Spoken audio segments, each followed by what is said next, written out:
Hey guys, Small Kiwi here for Pay to Lose with another hero commentary, this time looking at Zagara.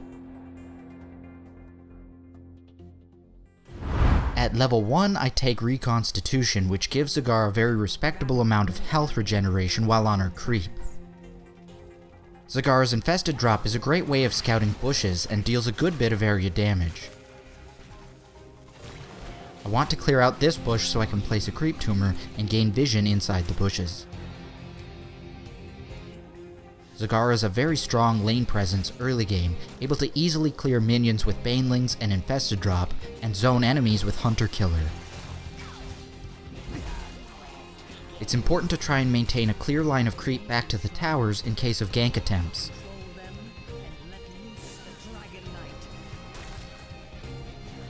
The extra movement speed comes in handy when running away, and also in dodging skill shots, like Kerrigan's Primal Grasp and Impale.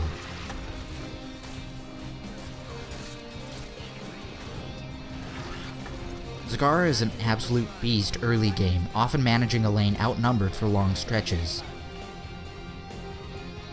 Despite being outnumbered here, Arthas and I have managed to hold the lane, which means that our team should have a much easier time pushing the rest of the lanes. We got an early Dragon Knight, but I often choose to stay solo as Zagara for the opportunity to push lanes and soak XP. Since the enemy Viking stayed and defended, the rest of my team should have a fair fight. At level 4, I take Envenomed Spines for greater attack range and damage. The range comes in handy in team fights and when sieging enemy forts.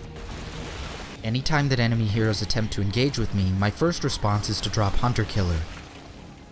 The Hydralisk nearly doubles my damage output if they choose to stand and fight, so if I'm not in danger of being burst down, I'll stand and fight until they choose to run. The easiest way to thwart Kerrigan's attack here is to run perpendicular just as she casts her combo. The Primal Grasp cone is smallest right next to her, so quick reactions are necessary.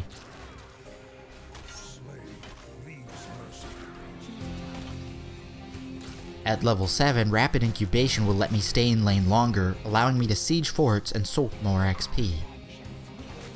At this point we have a bit of a level advantage thanks to all the focus they've placed on me at the top lane.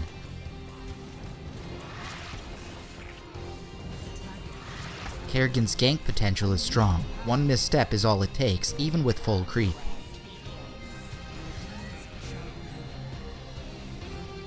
I tend to stick to one lane until I can push down the fort, mainly because I already have creep in place. By maintaining the creep in bushes, I can spot incoming gank attempts.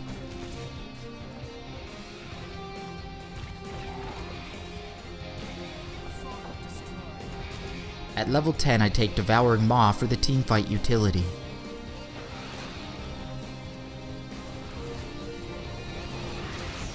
Sometimes it comes in handy for escaping gank attempts.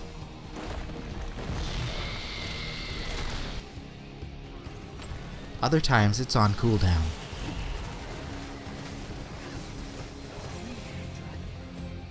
Banelings can be cast into the middle of minion lines for maximum damage. At level 13, I take Grooved Spines to buff Hunter Killer. The increased range and damage turns Zagara into a respectable damage dealer. You can safely defend a wall right up until the gate goes down, but that's when it's time to go. I stayed a little too long here and I paid for it. Capturing knights is easy with Zagara, just make sure to stand in the middle to maximize Baneling's damage. Devouring Maw really comes in handy against mobile opponents because it can buy you time to position yourself for additional damage.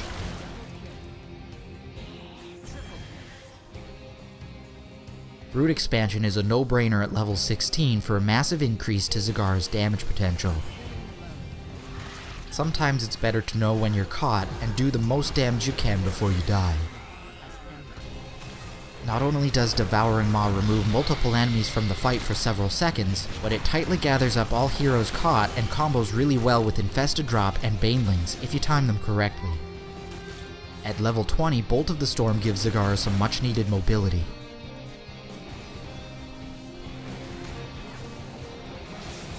Most of the time, enemies will completely ignore or fail to spot Hydralisks in the middle of a fight. playing as the Dragon Knight is all about managing the fight and maximizing the dragon's utility. Always look to land Fire Breath on as many buildings, heroes, and creeps as possible, and don't be afraid to retreat for support from allies and minions.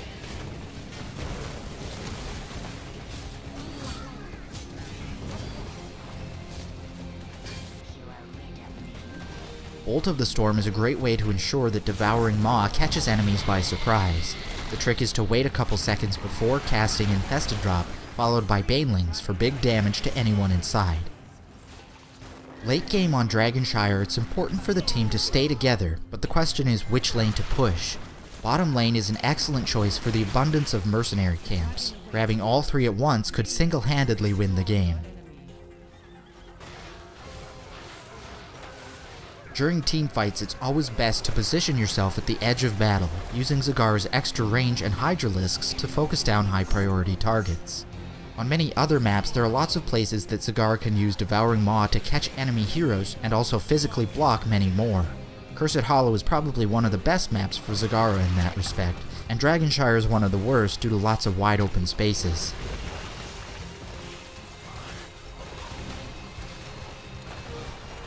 I hope you enjoyed this in-depth look at Zagara, and if so, please hit the like button.